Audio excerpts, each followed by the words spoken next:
Donc c'est pour ça qu'on a décidé d'intégrer la téléexpertise dans Ozen et qu'on a décidé de le faire avec OmniDoc, parce que OmniDoc, en fait, je trouve qu'ils ont un peu la même philosophie que nous, c'est-à-dire qu'ils proposent à leurs utilisateurs une solution qui est facile à utiliser, comme nous. Voilà, le but, c'est qu'on prenne plaisir à utiliser un outil, et que si on prend plaisir à utiliser cet outil, forcément, on va l'utiliser du mieux possible, et dans le but de mieux soigner ses patients.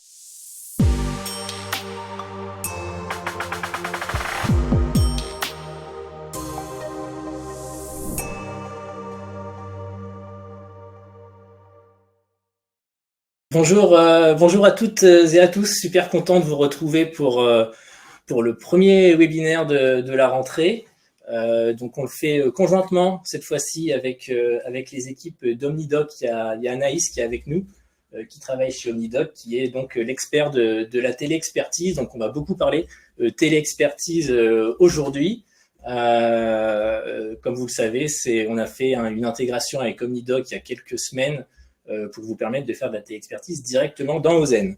Donc déjà, le temps que tout le monde puisse s'installer, on va vous envoyer quelques petits sondages. Donc vous pouvez y répondre, ça va s'afficher sur votre écran si tout se passe bien. Donc on a 3 petites questions auxquelles vous pouvez répondre directement le temps que tout le monde arrive. Concernant le webinaire, on va essayer de faire court, entre 30 minutes et 45 minutes maximum.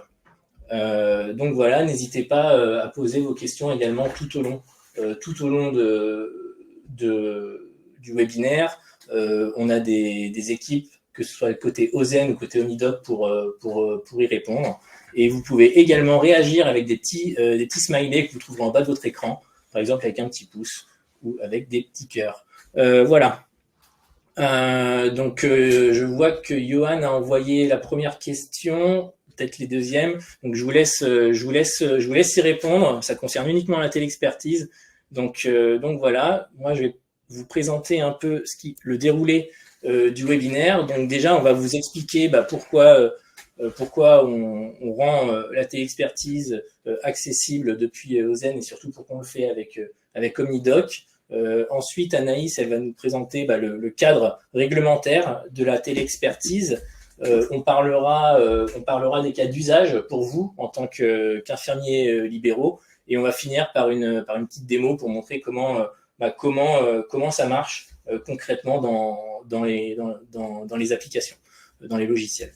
Et on finira sur une session de questions-réponses. Donc pour toutes les questions qui n'auront pas été répondues par écrit, on pourra repasser dessus.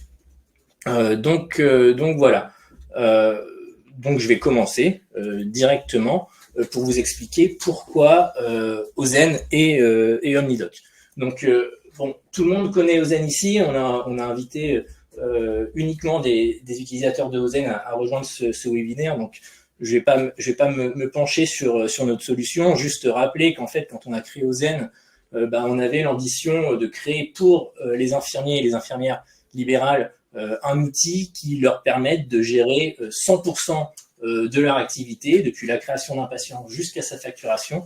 Tout ça grâce à une application mobile, car c'est une application mobile qui leur permet de les accompagner en fait tout au long de la tournée. Donc c'est une solution dans laquelle on peut facilement organiser sa patientèle, planifier ses tournées, effectuer ses transmissions et remplir ses dossiers de soins, et enfin facturer les actes que vous faites au quotidien.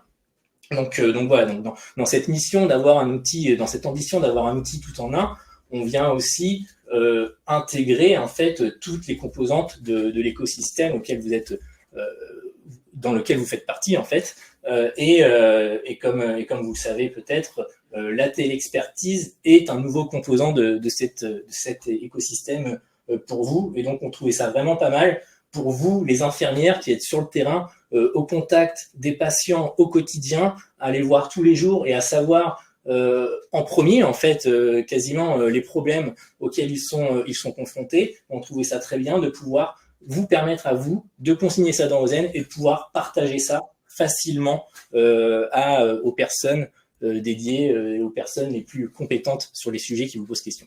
Donc c'est pour ça qu'on a décidé d'intégrer la téléexpertise dans Ozen et qu'on a décidé de le faire avec OmniDoc, parce que OmniDoc, en fait, nous, on les suit depuis pas mal de temps, et je trouve qu'ils ont un peu la même philosophie que nous, c'est-à-dire qu'ils proposent à leurs utilisateurs une solution qui est facile à utiliser, comme nous. Voilà, le but, c'est qu'on prenne plaisir à utiliser un outil, et que si on prend plaisir à utiliser cet outil, bah forcément, on va l'utiliser du mieux possible, et dans le but de mieux soigner ses patients. Voilà, donc on a vraiment la même vision des choses d'un point de vue logiciel. Et en fait, ça se voit dans les chiffres, tout simplement, parce que OmniDoc, c'est la première plateforme de téléexpertise en France. Ils ont plus de 75 000 professionnels de santé. Nous, on a plus de 18 000 infirmiers sur Ozen, et on est tous notés plus de 4,5, 4,8 sur les stores. Donc ça répond vraiment à cette ambition de satisfaire les utilisateurs.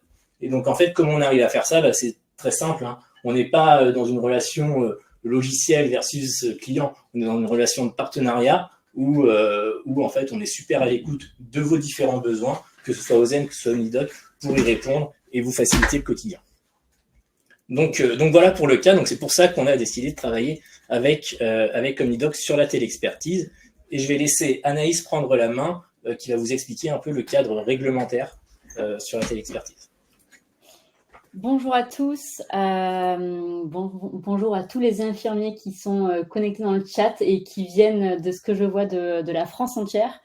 Donc je serai là pour OmniDoc, je ne serai pas toute seule, je serai également accompagnée de Baptiste qui va répondre aux questions dans le chat, ainsi que de Manon que vous verrez à la fin du webinaire lors de la séance de questions-réponses.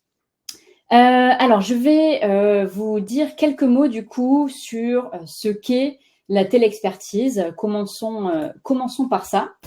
Donc la téléexpertise, c'est une pratique au final qui existe depuis longtemps. On pourrait quasiment dire que depuis le milieu du XXe siècle, depuis l'émergence des premières spécialités médicales, les professionnels de santé ont pris l'habitude d'échanger entre eux pour se solliciter, pour demander des avis médicaux les uns aux autres. Sauf que jusqu'à présent, c'était fait de manière un peu artisanale, si je puis dire, via des canaux de communication qui sont informels, non sécurisés, comme le courrier, le fax, le téléphone, le SMS, les emails, le WhatsApp. Je suis sûre que vous-même aujourd'hui, vous échangez probablement des avis via ces canaux-là. Et l'assurance maladie a voulu légiférer sur le sujet et a décidé d'en faire un acte médical à part entière depuis 2019, à la fois pour favoriser cette pratique, parce qu'on sait que vu l'hyperspécialisation de la santé aujourd'hui, c'est crucial bien de favoriser la collaboration médicale, et aussi pour réglementer un peu tout ça, parce que on sait bien aujourd'hui, des données de santé, c'est des données sensibles, et en fait, il ne faut pas qu'elles puissent être échangées sur des canaux de communication qui ne sont pas sécurisés. Et donc, l'assurance maladie a légiféré, la téléexpertise est désormais entrée dans la nomenclature. Et qu'est-ce que c'est concrètement la téléexpertise? Eh bien, c'est un échange d'avis entre un requérant. Le requérant, c'est celui qui va demander l'avis, et un requis. Le requis, c'est celui qui va rendre l'avis, qui se fait à distance et de manière asynchrone, c'est-à-dire pas en direct live. Et on touche là à une différence fondamentale avec la téléconsultation, parce que souvent, il peut y avoir une confusion entre téléexpertise et téléconsultation. Ça n'a absolument rien à voir, ce sont deux actes de télémédecine, mais pour autant, téléconsultation, c'est de patient à professionnels de santé. La téléexpertise, ça reste entre professionnels de santé. Ça, c'est un point très important à avoir en tête. Donc, qui peut solliciter une téléexpertise aujourd'hui, c'est-à-dire qui peut être en posture de requérant? Eh bien, aujourd'hui, depuis avril 2022, tous les médecins, quelle que soit leur spécialité médicale, toutes les sages-femmes, tous les auxiliaires médicaux, kinés, pédicures, podologues, infirmiers évidemment, et tous les autres, ainsi que les pharmaciens, peuvent être requérants d'une téléexpertise, c'est-à-dire demander une téléexpertise. Et à qui est-ce qu'ils peuvent demander une téléexpertise? Ils peuvent le demander aux professionnels médicaux, c'est-à-dire à tous les médecins, encore une fois, quelle que soit la spécialité, donc spécialistes en médecine générale ou hors médecine générale, aux sages-femmes, et je ne l'ai pas rajouté dans la diapositive, mais depuis peu aussi aux dentistes, sauf que ça ne vous concernera pas trop, puisqu'en fait, c'est des cas assez précis. Il faut que ce soit quelqu'un qui travaille dans un EHPAD, notamment qui demandent un avis à un dentiste. Et il me semble que vous êtes plutôt infirmiers libéraux, donc a priori, vous ne travaillez pas forcément dans des EHPAD. Donc aujourd'hui, ça ne vous concerne pas, mais après, peut-être que la téléexpertise pour les dentistes va s'ouvrir. En tout cas, aujourd'hui, sachez que vous, en tant qu'infirmier, vous pouvez solliciter une demande d'avis auprès d'un médecin ou auprès d'une sage-femme. C'est quoi l'intérêt de la téléexpertise pour vous? Il y en a plusieurs. Déjà, ça va vous permettre d'améliorer drastiquement la prise en charge de vos patients. Pourquoi? Puisque grâce à la téléexpertise, vous allez pouvoir accéder rapidement à des avis spécialisés, là où on sait que parfois c'est un peu compliqué, puisque les médecins spécialistes ils sont souvent complètement débordés. Et vous allez aussi pouvoir, vous, gérer certains cas, plutôt que parfois adresser les patients alors que ce n'est pas forcément utile. Donc tout ça va vous permettre d'optimiser le parcours de soins de vos patients. Vous allez faciliter les adressages si besoin. Qui c'est qui en profite in fine? C'est le patient qui, grâce à vous notamment, va pouvoir être pris en charge beaucoup plus rapidement si c'est nécessaire. La téléexpertise, c'est aussi super intéressant pour les infirmiers parce que ça vous permet d'enrichir vos compétences. C'est ce qu'on appelle la fonction apprenante de la téléexpertise. En effet, vous allez être en contact rapproché et régulier avec un tas de spécialistes en leur soumettant régulièrement des cas. Et vous, petit à petit, ça va aussi vous permettre de faire monter vos compétences sur différents sujets auxquels vous n'étiez peut-être pas confrontés, en tout cas de manière aussi régulièrement auparavant. Et le dernier point, qui est un point quand même très important, c'est que vous allez, grâce à la téléexpertise, pouvoir valoriser le temps que vous consacrez à ces demandes d'avis. Et vous allez pouvoir être rémunéré par l'assurance maladie 10 € par demande d'avis, par avis demandé. Là où auparavant, quand vous contactiez un médecin généraliste pour lui demander un avis sur un de vos patients ou un spécialiste, peu importe, vous le faisiez à titre complètement bénévole. Et là, ça va vous permettre de valoriser le temps que vous passez à cette activité. J'en profite pour dire que n'hésitez absolument pas à écrire des questions dans le chat ou dans l'onglet questions. On sera ravis d'y répondre, soit au fur et à mesure, soit à la fin du webinaire pendant la séance de questions-réponses. Qui sont les patients qui sont concernés par la téléexpertise? Il s'agit depuis avril 2022 de tous les patients. Et un point aussi important à avoir en tête, c'est que c'est un acte qui est pris en charge à 100% par l'assurance maladie en tiers payant. C'est-à-dire que vos patients ne vont rien avoir à débourser pour bénéficier d'une téléexpertise. Qui peut coter une téléexpertise? Parce qu'aujourd'hui, pour l'instant, il se produit un certain scénario qui fait que tous les professionnels de santé dont je vous ai parlé plus haut peuvent solliciter une demande d'avis. Mais aujourd'hui, tous ne peuvent pas coter la demande d'avis. Vous êtes du bon côté, on va dire, puisqu'en tant qu'infirmier, vous faites partie des auxiliaires de santé qui, depuis avril 2022, si je ne dis pas de bêtises, peuvent coter leur demande d'avis et être rémunérés 10 € pour ça. Et vous voyez du coup toutes les autres professionnels de santé sur Mediapo qui peuvent aussi coter leur demande d'avis. Et donc, c'est un acte RQD. Donc, il faut que vous utilisiez la lettre clé RQD. On vous fera une démo un peu plus tard pour vous montrer tout ça. Et vous allez être payé 10 € par avis demandé. Vous avez une limite de 2 avis par patient par an pour pouvoir coter une demande d'avis. Et les requis, donc vous ne pouvez pas être requis. Mais en tout cas, les requis, eux, vont coter une lettre clé TE2 et être rémunérés 20 € pour ça. Il y a des cas particuliers, l'infirmier salarié, j'en parlerai pas aujourd'hui parce que ça ne vous concerne pas en tant que libéraux. Et l'infirmier remplaçant, là pour le coup, je pense qu'il peut y en avoir parmi vous. En fait, en tant qu'infirmier remplaçant, vous pourriez tout à fait solliciter des demandes d'avis. Et en fait, pour ça, vous utiliserez le numéro ADELI de votre remplacé. Et quand vous allez coter en son nom, comme vous le faites classiquement pour des soins. Et après, il vous rendra une certaine rétrocession, enfin de manière complètement habituelle, mais en tout cas, vous allez utiliser son numéro ADELI.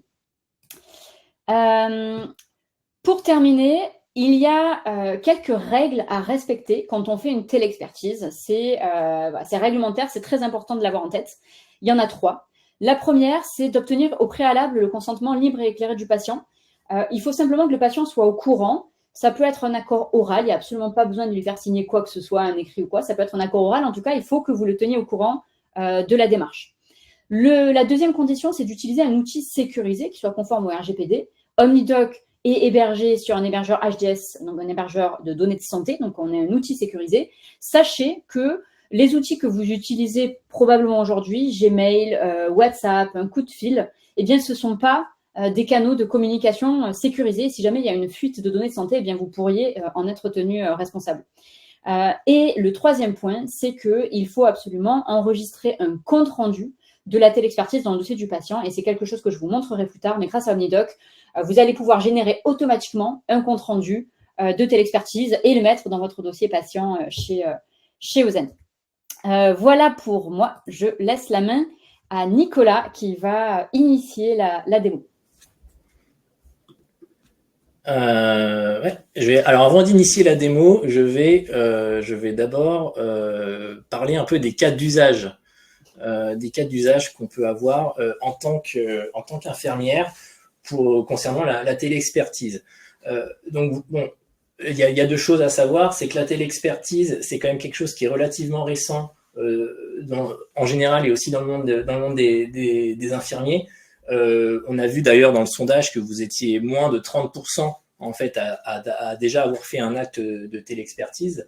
Donc voilà, donc c'est intéressant de comprendre les cas d'usage qu'il y a. Moi-même, je ne suis pas infirmier, donc je ne suis pas sur le terrain pour savoir comment vous pouvez faire. Donc c'est très simple. Ce que j'ai fait, c'est que j'ai pris mon téléphone et je vous ai appelé pour savoir comment ceux qui avaient utilisé la téléexpertise l'avaient utilisé et quels sont les cas d'usage qu'ils ont rencontrés pour vous donner un peu cette vision-là. Donc je vais vous donner quelques cas d'usage qui m'ont bien plu et n'hésitez pas à mettre dans les commentaires, en fait dans le chat, pour ceux qui en ont déjà fait des cas d'usage pour inspirer un peu vos confrères et vos consoeurs. Donc le premier cas dont on m'a parlé, c'est typiquement une infirmière qui va voir un patient par exemple pour un BSI, donc elle lui fait des soins de toilette, etc. Et au cours de la séance de soins, elle remarque qu'il y a par exemple une mycose sur ce patient, et donc ce n'est pas prévu pour elle de traiter ce type de problème. Et donc ce qu'elle a fait, c'est qu'elle a pris en photo avec son téléphone dans Ozen la mycose de son patient, et puis elle a directement envoyé cette information au médecin traitant du patient pour lui demander son avis s'il y avait des soins particuliers à faire, et puis le médecin a pu lui envoyer directement le protocole de soins et l'ordonnance qui va avec.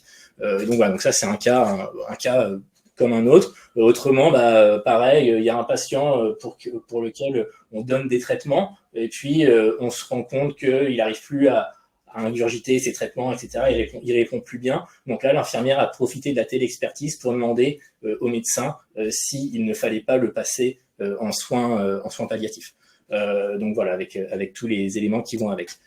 Et enfin, il y a aussi un troisième cas. Donc là, c'est dans l'analyse. En fait, quand on récupère les analyses d'un patient, si on se rend compte qu'il y a des anomalies, donc moi j'ai noté potassium non stable, ne me demandez pas ce que c'est, je ne le comprends pas moi-même, mais en tout cas si vous identifiez un problème dans les relevés d'analyse de vos patients, vous pouvez très bien les transmettre au médecin pour savoir s'il faut adapter le traitement en fonction de ça.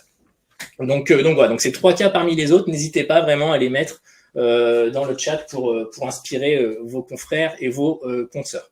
Donc maintenant qu'on a dit ça, on va voir comment ça se passe concrètement dans Ozen. Donc je vais vous montrer l'application. Normalement, elle doit s'afficher à votre écran. On me fait signe que oui, donc c'est bon. Donc je vais pas vous refaire une démo de Ozen, hein. Vous savez tous comment ça marche. On va pas revenir là-dessus. Donc l'idée, c'est que j'ai rentré mes patients, j'ai rentré mes traitements, j'ai ma tournée qui s'affiche et je vais voir mes patients au fil de l'eau. Et je vais bien sûr remplir leur dossier de soins dans l'application.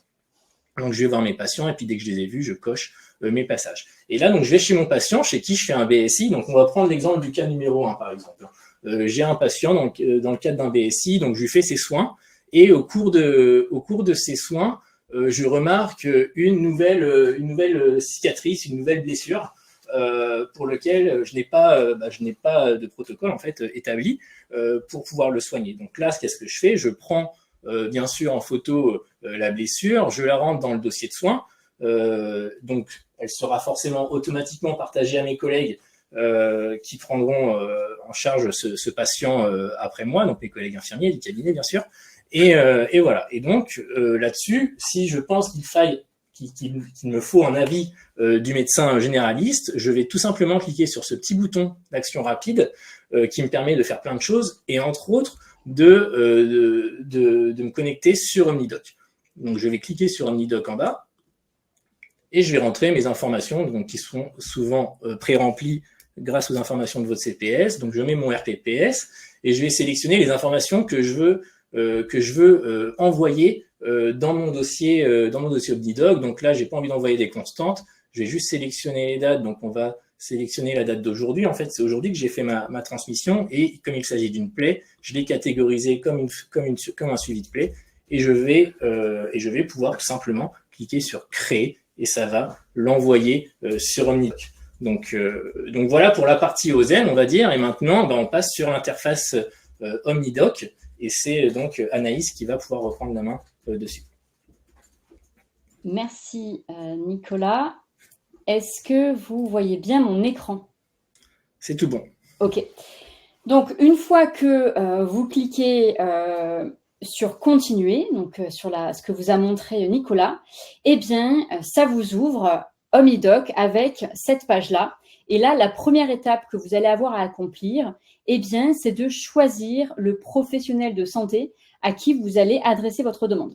Alors ça, c'est la page qui s'ouvre si vous êtes inscrit à OmniDoc et 2, à ce moment-là, connecté sur OmniDoc. Il est possible qu'à ce moment-là, que vous ne soyez pas encore inscrit à OmniDoc ou qu'à ce moment-là, vous ne soyez pas connecté à OmniDoc. Dans ce cas-là, c'est cette page-là qui va s'inscrire. Et donc, il faudra que soit vous vous inscriviez à OmniDoc ou que vous connectiez à OmniDoc. Pour s'inscrire, c'est très simple. Déjà, le premier point à avoir en tête, c'est que c'est gratuit. L'utilisation individuelle d'OmniDoc est gratuite. Donc, dès aujourd'hui, si vous n'êtes pas inscrit sur OmniDoc, vous pouvez vous y inscrire gratuitement et vous pourrez utiliser OmniDoc à titre gratuit, quel que soit le nombre de téléexpertises que vous sollicitez. Nous, ce sont les réseaux de téléexpertise, donc plutôt les hôpitaux qu'on va faire payer. Pour s'inscrire, donc ça prend vraiment 30 secondes. Il vous suffit simplement de taper soit votre nom de famille, par exemple, vous voyez, Virginie Dupont, ou bien votre numéro RPPS. Et après, on va vous demander eh bien, de nous fournir soit votre carte CPS, soit un justificatif d'identité pour qu'on vérifie que vous êtes bien qui vous prétendez être, parce qu'on est une plateforme de données de santé, donc c'est un point d'attention très important pour nous. Ou alors, vous pouvez tout à fait, on est connecté avec Pro Santé Connect, donc vous pouvez tout à fait vous connecter via ICPS. Donc sur Pro Santé Connect, c'est beaucoup plus rapide et c'est beaucoup plus simple et l'inscription se fera automatiquement, on va dire. Donc, en tout cas, gardez en tête que 1, c'est gratuit et 2, pour vous inscrire, ça prend 2 secondes. Il vous suffit de vous laisser guider et de suivre les étapes. Vous pourrez faire le test après le webinaire. Et donc, vous vous inscrivez ou alors, si vous êtes déjà inscrit mais qu'à ce moment-là, vous n'étiez pas connecté à OmniDoc, eh bien, vous vous connectez et il vous suffit juste de mettre votre mail, votre mot de passe. Vous allez recevoir un code sur votre téléphone portable parce que, encore une fois, c'est une obligation réglementaire comme on est une plateforme qui héberge les données de santé. Et là, vous allez de nouveau arriver sur cette page-là. Donc, dans tous les cas, vous allez arriver sur cette page-là, soit directement si vous êtes déjà connecté et inscrit à OmniDoc, soit en passant par la page que je viens de vous montrer juste avant si vous ne l'étiez pas. Et donc, comme je vous le disais, la première étape, c'est vraiment de choisir le professionnel de santé à qui vous allez adresser votre demande. Là, par exemple, dans mes contacts, eh bien, j'ai Dr Guillot. Donc, je pourrais tout à fait choisir d'adresser ma demande à Dr Guillot. Ou alors, par exemple, votre patient a un autre médecin traitant. Donc, vous pouvez le rechercher en tapant ici son nom, par exemple, Aurélie Repos, si c'est à elle que vous souhaitez adresser votre demande. Sachez que si le médecin, parce que j'ai vu qu'il y avait cette question-là dans le chat, si le médecin n'est pas inscrit sur OmniDoc, dans tous les cas, nous, on est connecté avec l'annuaire santé, donc vous allez forcément retrouver son nom ici en le tapant. Et là, ce qu'il faudra que vous fassiez, c'est que vous remplissiez toute la demande, donc je vais vous montrer comment on fait, que vous l'envoyez, et seulement après, il y aura une petite manip à faire pour envoyer une invitation au médecin pour qu'il s'inscrive sur OmniDoc, mais ça, je vous le montrerai juste après. Donc, ça, c'est le cas où vous connaissez le nom du médecin ou du professionnel médical à qui vous souhaitez envoyer votre demande. Il pourrait éventuellement y avoir un cas où, par exemple, vous avez besoin d'envoyer une demande à un dermato, mais vous n'avez pas encore dans votre carnet d'adresse un dermato qui pourrait vous répondre. Et dans ce cas-là, vous allez pouvoir passer par l'annuaire santé d'OmniDoc. Et donc, l'annuaire santé, il est géolocalisé par rapport à votre lieu d'exercice et il va vous permettre de rechercher tous les professionnels de santé qui sont inscrits sur OmniDoc autour de chez vous. Là, je suis sur un environnement de test, donc il n'y a pas tout le monde. Sur l'application, il y en a beaucoup plus, mais en tout cas, vous pouvez voir à quoi ça ressemble. Donc, vous voyez les points bleus, ça, ce sont des professionnels de santé qui sont inscrits à titre individuel, que vous pouvez solliciter directement. Ou bien, les points rouges, ça, ce sont des réseaux de télexpertise. C'est quand un établissement de santé, comme par exemple une clinique ou un établissement hospitalier, par exemple, a décidé de déployer un réseau de télexpertise sur OmniDoc. Et vous allez pouvoir solliciter l'un comme l'autre. Par exemple, vous pouvez solliciter un psychiatre, pourquoi pas, Dr Rose, si vous avez besoin d'un avis en psychiatrie. Et donc, c'est Dr Rose qui va recevoir directement votre demande et qui va vous répondre. Ou alors, vous pourriez dire, moi, en fait, je cherche. Donc là, vous avez ce filtre qui est super utile, qui vous permet de trouver en quelques clics les professionnels de santé d'une certaine spécialité. Et là, par exemple, vous voyez qu'il y a l'hôpital privé de Provence, apparemment, dans le service dermato, on peut regarder ici, dans le service dermato et sur OmniDoc. Et donc là, vous pourriez aussi tout à fait envoyer une demande au service dermato de cette clinique. Et c'est l'un des dermatos du service qui va vous répondre. Donc, vous avez vraiment ces deux possibilités-là. Pour info, vous avez aussi accès à des réseaux nationaux. Donc, sur la vraie application, il y en a beaucoup plus. Qui sont des réseaux donc accessibles à l'échelle de la France entière, qui proposent souvent une surspécialité. Par exemple, les 15-20, c'est un établissement spécialisé en ophtalmologie, mais bon, pour le coup, qui est ouvert qu'aux ophtalmos. Mais en tout cas, ça pourra surtout vous être utile. Ce qui pourra surtout vous être utile, c'est le panel OmniDoc, puisque en fait, on a référencé ici plusieurs médecins utilisateurs sur une quinzaine de spécialités, il y en a beaucoup plus en vrai, qui souhaitent rendre leur expertise pour tous les professionnels de santé de France. Et ça, c'est une solution qu'on veut proposer pour des professionnels de santé qui n'auraient pas des médecins de certaines spécialités à proximité de chez eux. Donc, ça peut vous donner une solution quand même pour avoir accès à une expertise. Mais nous, on préconise évidemment toujours de d'abord regarder qui sont les professionnels de santé inscrits autour de chez vous, parce que si derrière, il y a une prise en charge qui est nécessaire, vous n'allez pas demander à votre patient de traverser la France entière. Donc ça, l'annuaire OmniDoc, c'est une solution très utile quand vous n'avez pas en tête le nom d'un médecin pour trouver un médecin qui est directement inscrit sur OmniDoc. Mais donc, revenons à ma demande initiale. Donc là, depuis OZEN, vous avez initié une demande de télexpertise pour votre patient, Harry Potter. Et nous, donc là, je suis sur le compte de Madame Pomme-Fraîche, donc infirmière d'Harry Potter. Et là, vous pourriez, Madame Pomme-Fraîche a envie d'envoyer sa demande d'avis à Dr Guyot. Je vais la sélectionner. Là, vous voyez que ici, il y a déjà le dossier de soins qui a été mis en pièce jointe, qui vient d'OZEN. Donc ça vous permet de gagner beaucoup de temps. Et en plus de ça, toutes les infos du patient, donc d'Harry Potter, elles sont déjà saisies ici, puisqu'en fait, vous les aviez saisies d'OZEN, sur OZEN. Et en fait, nous, on est connecté avec OZEN. Donc, ça va vous permettre d'économiser, si je puis dire, ces deux étapes. De ne pas saisir les infos du patient et en plus de ne pas avoir à retrouver les pièces jointes dans OZEN pour les mettre sur OmniDoc, puisqu'en fait, elles seront directement attachées à votre demande. Et en plus de ça, nous, une fonctionnalité qu'on fournit chez OmniDoc, c'est qu'en fait, on vous met à disposition l'historique de toutes les télexpertises qui ont été faites pour ce même patient. Donc, pour Harry Potter, il y a déjà 2 demandes de télexpertise qui ont été adressées à Dr Legrand et à Dr Guyot.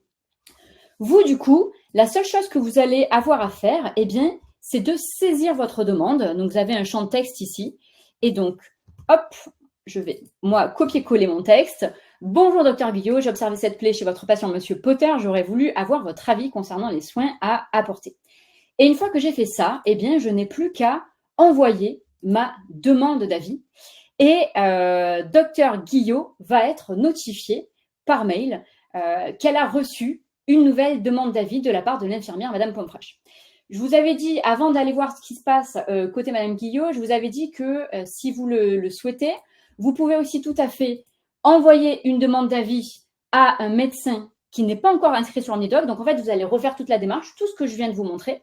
Et là, en fait, le médecin que j'ai pris en exemple, c'est Annie Legrand. Annie Legrand, c'est une médecin généraliste, mais elle n'est pas encore inscrite sur OmniDoc. Donc, vous allez quand même saisir toute votre demande, vous allez cliquer sur le bouton « Envoyer » et vous allez arriver sur cette page-là. Et là, vous allez pouvoir cliquer ici sur « Invitez-la à rejoindre OmniDoc » et très simplement, vous allez soit pouvoir lui mettre ici son numéro de téléphone ou son email, voire ici partager votre profil au docteur si jamais vous avez déjà ses coordonnées, pour que le médecin puisse s'inscrire lui aussi en quelques clics sur OmniDoc, prendre connaissance de votre demande et y répondre. Voilà, donc ça, c'est un cas, pas de souci. Même si le médecin n'est pas inscrit sur OmniDoc, vous pouvez quand même lui adresser une demande, l'inviter juste après pour qu'il puisse s'inscrire. Mais donc là, revenons à notre cas Harry Potter. Donc vous, Madame Pomme-Fraîche, vous avez envoyé la demande à Dr Guillot et Dr Guillot a donc été notifié par mail. Et il y a également une notification au sein de l'application. Là, vous voyez, il y a le numéro 1 qui est apparu. Et donc, elle a reçu un avis, elle se connecte sur OmniDoc et là, elle va prendre connaissance de votre demande. Elle va pouvoir ici télécharger le dossier de soins que vous lui avez fourni. Elle aura accès à toutes les infos du patient et elle va pouvoir vous répondre dans son champ texte. Et ce qu'elle va également pouvoir faire, ça c'est quand même très utile, eh bien, c'est insérer une ordonnance. Donc là, elle vous dit qu'il est nécessaire de traiter la plaie. Elle vous propose de mettre en place un protocole de soins pour plaie simple et elle vous joint une ordonnance. Donc, elle va cliquer ici, ordonnance, et là, voilà, elle vous prescrit un traitement de pansement jusqu'à cicatrisation. Elle joint l'ordonnance et elle clique sur envoyer.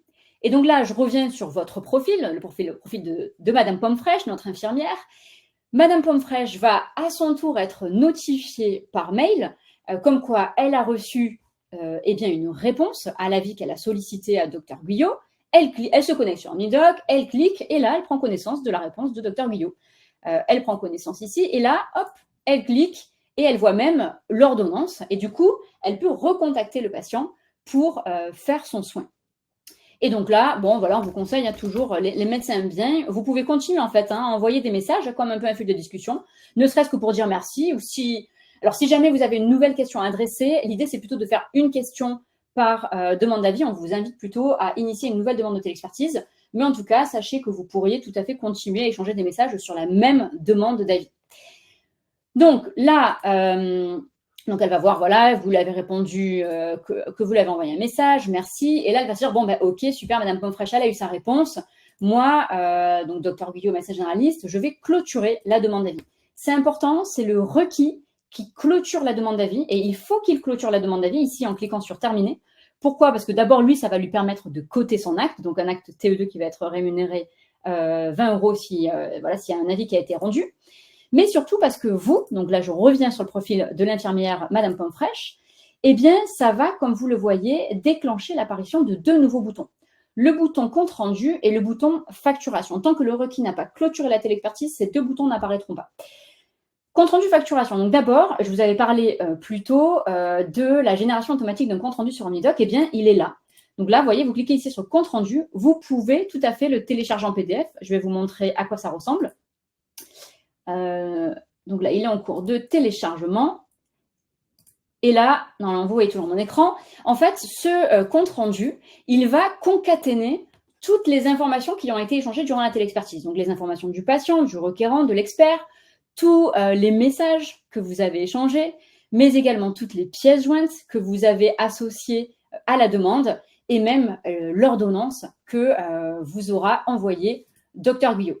Et ce compte rendu, donc là par exemple je l'ai téléchargé sur mon ordinateur, donc vous pourrez tout à fait le télécharger sur votre ordinateur et après le mettre dans le dossier patient correspondant donc d'Harry Potter sur Rosen, ou alors vous pouvez aussi, si ça vous intéresse, vous l'envoyer sur MS Santé, si vous avez une messagerie MS Santé, voire l'envoyer à un correspondant. Par exemple, si vous demandez un avis, par exemple, à un spécialiste en médecine générale, par exemple un dermato, mais que vous avez envie de mettre le médecin généraliste traitant, le médecin traitant dans la boucle, vous pourriez aussi tout à fait décider d'envoyer le compte-rendu au médecin traitant pour qu'il soit tenu au courant de ce qui s'est passé. Donc ça, c'est pour la partie compte-rendu.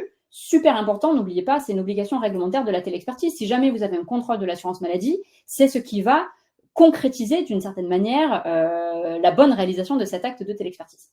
Le deuxième bouton qui va apparaître, eh bien, c'est le bouton facturation. Donc là, il faut d'abord saisir son logiciel de santé, par exemple, hop, Ozen. Et là, nous, ce qu'on va faire, c'est qu'on va vous mettre à disposition les informations qui vous seront nécessaires pour coter dans Ozen. Mais ce qu'il faut vraiment que vous ayez en tête, c'est que la cotation, elle ne s'effectue pas sur OmniDoc. Pour coter votre demande d'avis, il faut que vous alliez sur Ozen. Par contre, nous, on va vous faciliter le travail en vous mettant à disposition toutes ces informations-là. Par exemple, quand vous cotez une demande d'avis, vous avez besoin du numéro ADELI du requis, et bien là, on vous le met à dispo sans que vous ayez à le chercher. Vous cliquez, hop, et là, il est copié. Et donc, vous pourriez avoir tout à fait 2 onglets ou 2 fenêtres ouvertes en parallèle, d'un côté OmniDoc, de l'autre côté Ozen, et comme ça vous permet de copier-coller assez facilement les demandes depuis OmniDoc sur Ozen. Mais voilà, je vais du coup laisser cette fois-ci la parole à Nicolas qui va vous montrer comment la facturation se passe sur Ozen pour une demande d'avis. Désolé, j'avais le micro coupé. Merci beaucoup, Anaïs. Donc effectivement, maintenant, on va revenir sur la partie Ozen. Donc à savoir que comme ça a été dit, une fois que j'ai fait ma demande sur OmniDoc, je récupère mon compte rendu, mon ordonnance sur OmniDoc. Donc aujourd'hui, ces éléments-là, vous allez pouvoir les réintégrer donc manuellement dans Ozen. Et comme vous savez qu'on aime faire les choses bien, mais qu'on les fait aussi dans l'ordre, en fait, cette action, elle pourrait être faite automatiquement si on en ressent un besoin de votre part. Donc aujourd'hui, vous allez pouvoir télécharger les éléments et les remettre dans Ozen, mais demain, en fait, aussi bien les comptes rendus, les ordonnances que la facture en elle-même pourra être générée automatiquement dans Ozen. Donc je vous montre comment ça marche à partir du moment où vous avez récupéré les éléments. Donc pour par exemple facturer votre acte. Donc c'est très simple, hein, vous retournez dans le dossier du patient et vous y avez intégré du coup le compte rendu de téléexpertise. Donc vous allez tout simplement, pour pouvoir le facturer, créer un planning de soins. Donc sur une seule journée, hein, bien sûr, que vous allez appeler téléexpertise. Vous allez pouvoir y renseigner la cotation RQD, qui vaut du coup, comme on l'a dit tout à l'heure, 10 €, et y intégrer en tant qu'ordonnance, en fait, le compte-rendu de téléexpertise, pour lequel vous allez mettre la date de la téléexpertise et le requis. Si je me trompe pas, donc le médecin à qui vous avez fait la demande. Donc à partir de là, c'est comme toutes les autres actes, hein, vous allez pouvoir le cocher dans votre tournée et facturer ça depuis votre application sans le moindre souci. Donc voilà, donc ça reste assez simple. Donc aujourd'hui, voilà, ce qu'il faut comprendre, c'est que Ozen envoie toutes les informations nécessaires dans OmniDoc pour vous faciliter vraiment la saisie et la demande auprès des spécialistes, des experts. Et au moment de facturer, vous allez récupérer les éléments et les mettre à disposition dans Ozen. Et demain, si on en ressent vraiment le besoin et qu'il y a un bon usage de cette fonctionnalité, on pourra vous faire ça de façon tout à fait automatisée.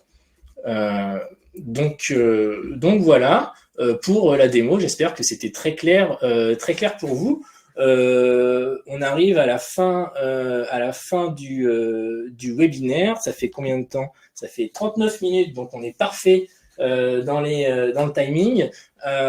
J'ai vu qu'il y avait pas mal de questions qui avaient été déjà répondues sur le chat. Je ne sais pas s'il y en a d'autres ou s'il y en a qui méritent d'être répondues de vive voix. Je vais laisser pour ça Anaïs décider, parce que c'est essentiellement des questions sur la téléexpertise et ils sont bien sûr bien mieux placés que moi pour y répondre. Donc voilà. Et Manon aussi, si tu veux monter sur scène, mais Manon et Baptiste, j'ai vu, ont répondu à énormément de questions déjà. Je tiens juste à corriger, merci Baptiste d'ailleurs, tu as corrigé, j'avais dit 2 téléexpertises par patient par an, c'est une erreur, c'est bien 4 téléexpertises par patient par an. 2 téléexpertises, c'est pour les pédicures podologues et pour les masseurs kinésithérapeutes, donc cela ne vous concerne pas. Un autre point, j'ai vu un message dans le chat qui est un peu erroné, donc je tiens à le corriger parce que ce n'est pas juste. Il est écrit qu'il y a un justificatif dans OmniDoc que le patient doit signer. Alors, comme je vous l'ai dit, hein, pour la téléexpertise, c'est une obligation réglementaire d'informer le patient de la demande que vous allez faire, mais ce consentement peut être oral. Il n'y a pas d'obligation de faire signer quoi que ce soit. Nous, en fait, on vous met sur OmniDoc à disposition un formulaire si jamais vous êtes plus à l'aise pour le faire signer, pour avoir un accord écrit, mais c'est absolument pas une obligation. C'est plus pour vous faciliter les choses. Et Manon, toi qui as suivi toutes les questions. Je ne sais pas si tu veux revenir sur certains points. Bonjour à tous. Écoute, je crois qu'on a répondu à tous, sinon faites-nous signe. Mais il me semble qu'on a répondu à tout au fur et à mesure. Ok, très bien. Moi, j'ai en profité, j'ai vu certaines questions dans le chat, donc ça me permet de rebondir dessus et d'expliquer un peu. Donc en fait, OmniDoc, c'est quelque chose qui est gratuit pour les infirmiers, qui vous permet d'être rémunéré en posant vos questions. Et au Zen, vous savez, il y a une partie gratuite, une partie avec d'autres fonctionnalités qui sont payantes. Pour l'instant, on a décidé de laisser OmniDoc ouvert à tout le monde. Vous savez que le but d'Ozen, en étant gratuit, c'est de pouvoir rendre service à un maximum d'infirmiers partout en France et de pouvoir découvrir tout un éventail de possibilités. Donc pour l'instant, vous pouvez tout à fait utiliser OmniDoc gratuitement. Donc ça, c'est vraiment quelque chose qui est très important pour nous et qu'on veut que vous sachiez. Et je voyais effectivement que vous dites certains commentaires qui disent oui, en fait, j'en ai déjà fait de la téléexpertise, sauf que c'était pas vraiment considéré comme de la téléexpertise. Et c'est ça vraiment qu'on veut mettre en lumière aujourd'hui, c'est qu'en fait, la téléexpertise, c'est pas une révolution de votre façon de travailler, mais c'est juste une normalisation où en fait, vous allez pouvoir vraiment effectuer votre travail dans un cadre et non plus comme on l'a dit au début, par email, par appel, par SMS, etc., etc. Et donc en plus de ça, comme c'est dans un cadre, forcément, votre travail est rémunéré pour ce que vous faites. Et donc c'est un double avantage, pour vous, et ça a même un avantage pour votre patient, qui obtient vraiment des éléments de réponse beaucoup plus rapidement. Donc voilà, je pense. Madame Desruiter, oui. Sur les abus, il y a eu des questions sur la crainte de court-circuiter le médecin traitant. Sachez que, alors il y a plusieurs sujets là, par exemple, votre question porte sur quand c'est le requis qui demande au requérant de faire une demande alors que c'est pas utile. En fait, parfois, certains professionnels de santé aiment utiliser OmniDoc parce que c'est sécurisé, c'est facile, etc. Mais pour autant, ils vont pas coter l'acte. En fait, vous n'êtes pas, à l'issue d'une telle expertise, vous n'êtes pas obligé systématiquement de coter l'acte. Par exemple, si le requis juge qu'il n'y a pas d'avis médical qui a été donné, eh bien, il ne va pas nécessairement coter 20 €, tout comme vous. Si au final, vous avez utilisé OmniDoc, alors c'est pas quelque chose qu'on préconise, mais juste pour, je sais pas, échanger un dossier de soins avec un médecin ou autre, plus comme un canal de communication, vous n'êtes pas obligé, enfin d'ailleurs, il vaut mieux pas que vous cotiez l'avis, vous seriez un peu hors des clous d'un point de vue réglementaire. Donc, vous n'êtes pas obligé de coter systématiquement. Et je rebondis sur une remarque de Sandrine qui m'a l'air un peu légitime, et peut-être que vous pourrez m'aider là-dessus. J'ai effectivement dit qu'il fallait, pour justifier l'acte de téléexpertise, envoyer le compte-rendu à la Sécu pour justifier en fait cet acte. Et Sandrine qui nous dit qu'en fait, il faut juste envoyer une feuille blanche pour pas que l'assurance maladie ait accès en fait, au dossier, les agents de l'assurance maladie aient accès au dossier du patient. Vous confirmez ou pas? Je me suis trompé ou pas? Alors pour moi, vous n'avez pas de, mais je laisserai Manon, mais pour moi, il n'y a absolument pas de compte-rendu à échanger. Le compte-rendu, d'ailleurs, contient des données médicales, donc surtout à ne pas envoyer à n'importe qui. Et en fait, c'est simplement, il faut que vous cotiez via une feuille de soins en mode dégradé ou sésame sans vital. C'est la seule chose à faire. Vous n'avez absolument pas de données médicales envoyées. Quand je vous disais que c'était nécessaire de mettre un compte-rendu dans le dossier du patient, c'est en cas de contrôle de l'assurance maladie. Mais pour coter, vous envoyez absolument pas de compte-rendu. Maintenant, je ne sais pas si... Exactement. Ouais, ok, donc merci. Donc c'est moi qui ai fait une erreur lors de la présentation, je m'étais mal renseigné, donc voilà, donc vous envoyez une feuille blanche en guise d'ordonnance au moment de facturer. Donc voilà, mais vous laissez bien votre compte rendu dans le dossier du patient. Je pense qu'on a fait le tour. Merci beaucoup Anaïs, merci beaucoup Manon, merci également à Baptiste et Johan qui étaient en support sur le chat. Merci à vous d'avoir été présents également. Écoutez, on va reprendre les webinaires. On va voir quel sera le sujet du prochain. N'hésitez pas à nous dire si vous avez des idées de webinaires que vous voulez qu'on organise sur des thématiques qui vous intéressent. On fera ça avec un grand plaisir. C'est toujours un plaisir de pouvoir échanger avec vous au quotidien. Donc voilà, je vous souhaite à toutes et tous une excellente journée et à bientôt. Merci beaucoup. Bonne journée.